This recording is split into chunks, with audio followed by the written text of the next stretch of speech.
Hi, it's Simon Clarke from American Lithium. We're in London this week for the one-to-one conference and then doing some marketing with a couple of the banks. And it's great, as always, to be here with Crux. How you doing, Matt? Very well. Welcome to London. Nice to be here. Yes, glad to see you, actually. I want to talk today about court cases. Yes. You're winning them. Yes. So we should talk about them.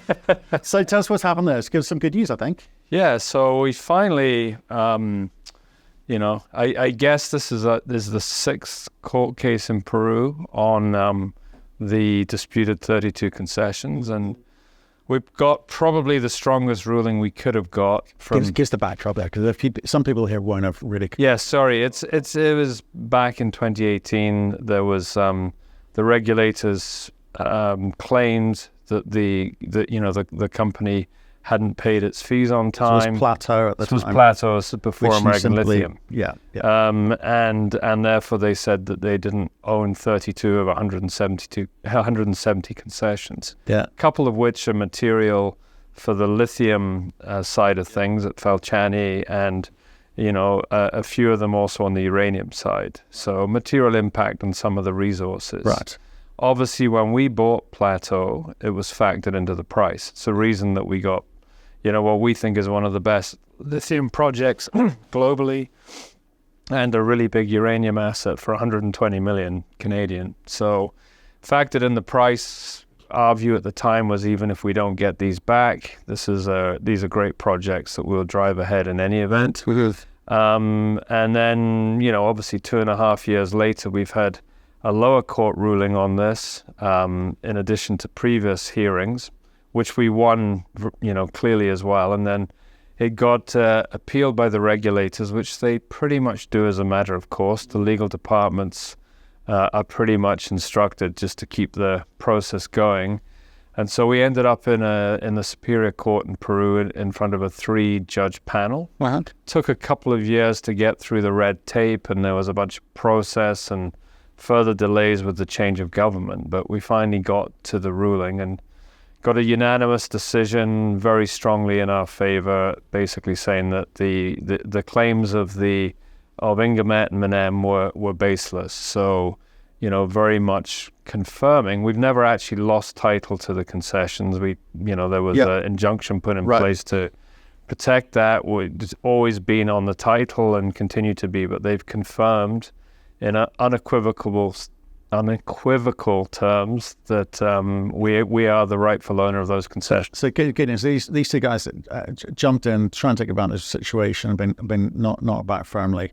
Yep. So we'll see what happens. Now, does that mean you are now able to start thinking about incorporating and factoring that into your thinking and studies and any other kind of on-the-ground activity? Yeah, very much so. We've always been confident. You never know what's going to happen. As I say, we've pushed forward on the projects anyway. Our view being that if it wasn't found in our favor, then there's more than enough of a deposit at Falciani and a massive uranium asset that's getting bigger through drilling anyway. So we've continued to drive it ahead.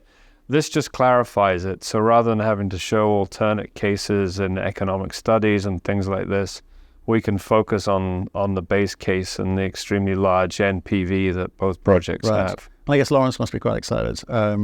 Lawrence is always excited. I have to say, he's never not excited. No, Yeah. He must be especially excited about the prospect of bringing these back into the fold. He's the technical part of the team, right? Yeah. No, he's... Like as I say, Lawrence has always been of the view that this was the case and this should never have happened. Obviously, the team in Peru's worked really hard to get this done. And there's been trials and tribulations along the way, not of our doing, but it's a really strong endorsement of what the company claimed at the time. Just something that should never have happened. And then, you layer on COVID and all the delays, and here we are 5 years later, and finally it looks like it's been resolved. Right, okay. So that's a kind of big addition to kind of clearly the lithium component of your story. You're a lithium company. We've talked last time out, I'm not going to talk about it now, about uranium and what could be. So let's just look at the lithium market and how you are starting to position yourself, because and ask this in context of it's tax loss season, right? Oh, yeah. Tax loss season is here. People think about what they've done, take the losses, and also redeploy capital. So in terms of the constituent parts, the framework of your company, what do you think you're kind of set up to do and take advantage of next year into what looks like a growing lithium price environment? Yeah, I mean, I look at the Chinese price, if you like, and I think it's heavily manipulated. I know that even at the current prices, what are they, around about 20,000 a ton for lithium carbonate? Very strong price still historically, but there's a bunch of projects, on the far right side of the cost curve that are going to struggle at those numbers. And I think everyone, yes, with a tough global economy, demand's not quite been where people would have thought. Still going to grow 30 to 40% year on year. So still a great growth. And it hasn't impacted the overall, forecast. In fact, I've seen Benchmark move their long-term pricing up to 28,000. As ever in mining and commodities, things get overdone on one side, it just exacerbates the supply deficit that people have always known is really going to start to widen as we move through the middle of the decade and beyond.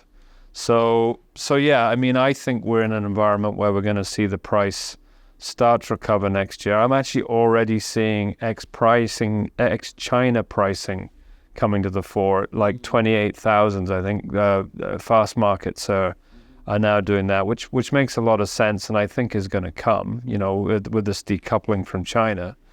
So I think it's a great environment. I mean, we're now looking very much forward to the updated PEA for Falciani, which we would expect in the next few weeks. Okay.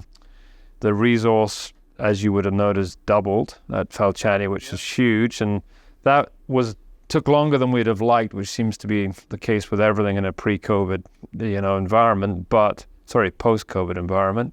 But, now we have that resource. We can now get the PEA update finalized, which is a big step in itself towards PFS, late Q1, early Q2 next year. Right. And so lots going on. We're driving Falciani ahead, and, lots of strategic interest in it. And if you remember, Falciani is the one, unlike TLC, where assuming that the Peruvian permitting process is working, and there's been lots of talk from the government down there again in recent times about the sector being normalized. They're looking to streamline permitting.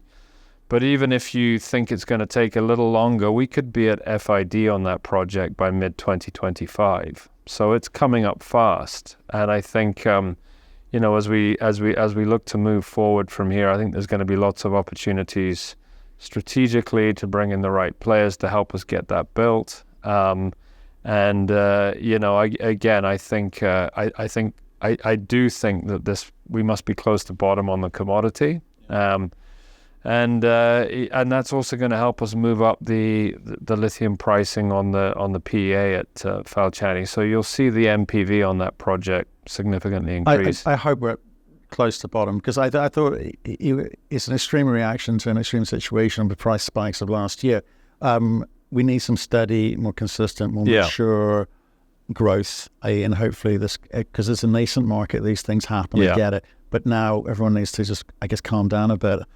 Well, it was never going to be straight line. No. And, like the big autos, I was at Benchmark in LA last week, and, the phrase is demand deferral, not demand destruction. And I think that's right. Yeah. It's just, they've all bet the farm on this. You're not putting the genie back in the bottle.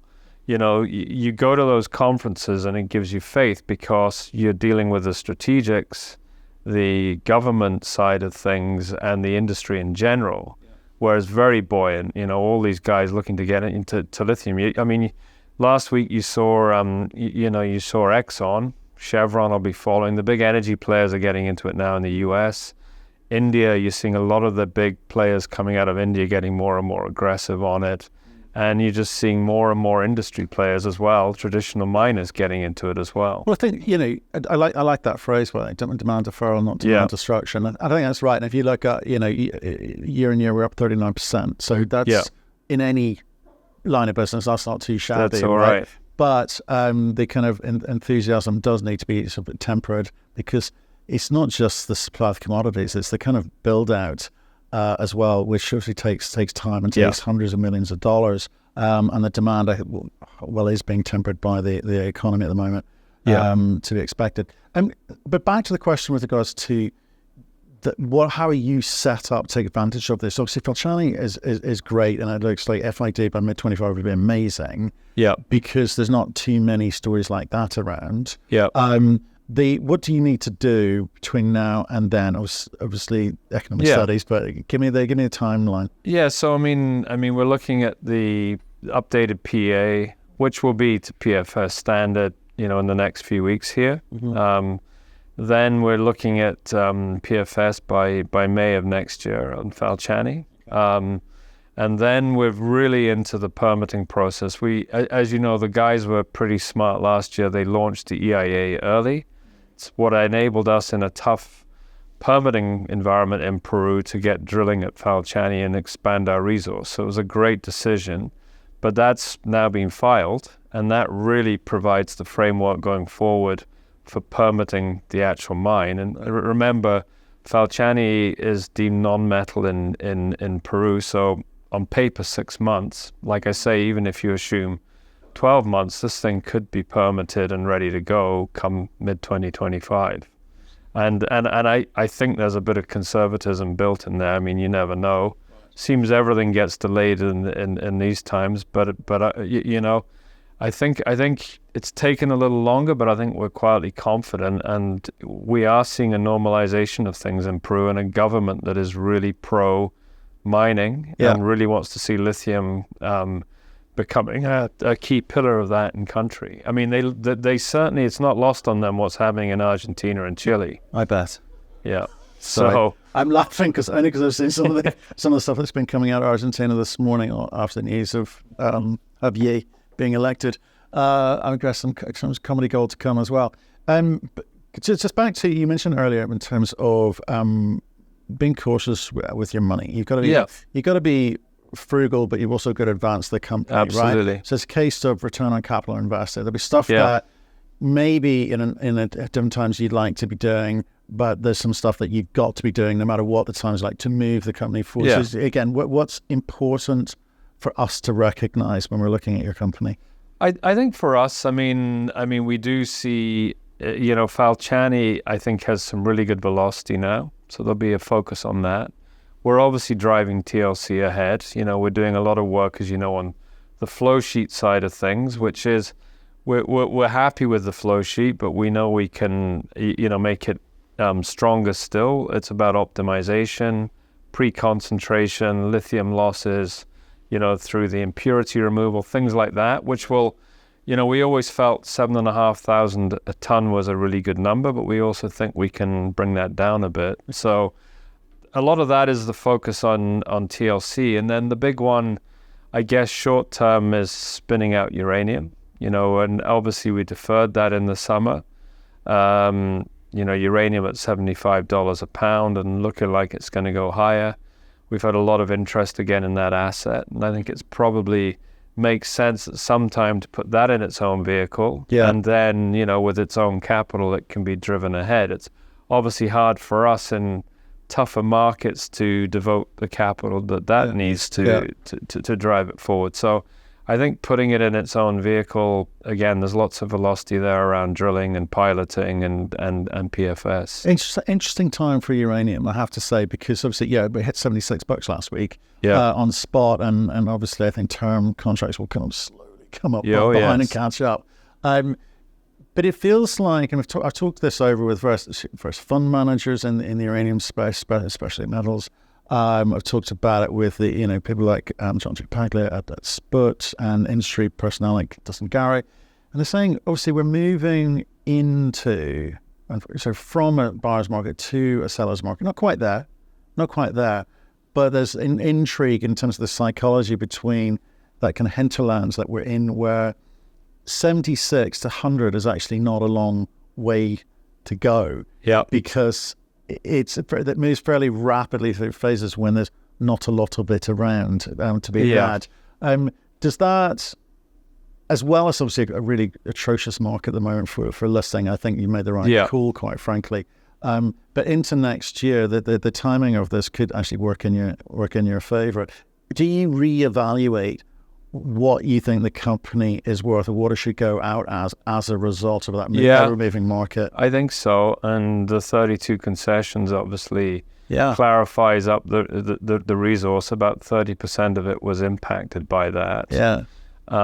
So I think that, and I mean, to my mind, I know we're probably moving into an even stronger market on the uranium side. When you see all these zombie projects that need $60, $70, $80 uranium and beyond to see the light of day resurfacing, and you get calls from people saying, how about, we spin out our asset and you add in Makasani and we'll do... So you're getting all of these, engineering, corporate engineering projects being suggested. And so we'll be cautious, Matt, and clearly we're getting people offer us, whatever for it. But we still, I think, believe with some modifications that a spin out is probably the right way to maximize value. And as you say, looking to make sure that we can spin it out at appropriate value, recognizing it as one of the bigger assets out there and certainly one of the best, production profiles and OPEX profiles. Yeah, it's going to be really important, the who. Yes, not for the sure. when, the who, and the how much you value it at and how much you raise, because it'll be an interesting times, Q, and I suspect for and we've got a lot of bankers, saying that now's the time. Atrocious people. I can say that. So can I. But yeah, no, I do. Again, once bitten, twice shy, and I think we made the right choice. I mean, we weren't in a rush, and it is a great asset. And again, we're still not in a rush, but I think the signs are stronger and stronger that it's the time to do it. Plus, I really feel that it needs to be in its own vehicle so that it can really hit its own milestones, attract its own capital, and really move ahead quickly. I mean, it's ready to pilot. It's ready to do bunch more drilling. It's ready for PFS and beyond. No, I think definitely agree. There's a whole bunch of money there and a whole bunch of value. Perhaps you're not quite seeing yet, but hopefully with the you will. Lithium's the market that you're in.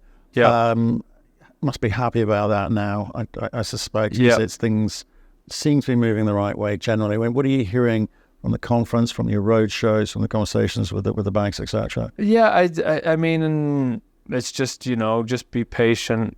I think most people think the cycle is at the point where it will probably turn. Again, I think benchmark was really instructive to me. I mean, this conference here is more about the investor side, and obviously a lot of investors are beaten up and thinking about closing the year out and tax loss and all of that. But what gives me real confidence is the industry, the strategic interest, and that just gets stronger and stronger. It does. Hundreds and hundreds of billions of dollars being deployed to kind of build out the sector, and they ain't doing that for fun on a hunch. That will be the only way to go. Well, good to see you. Great to see you, Matt. Thanks for making time for us. Really appreciate that. And we'll see you. Well, I love seeing Tom. Tom's behind the camera for a reason. Face for radio, that boy. Right, we'll see you soon. All right, mate.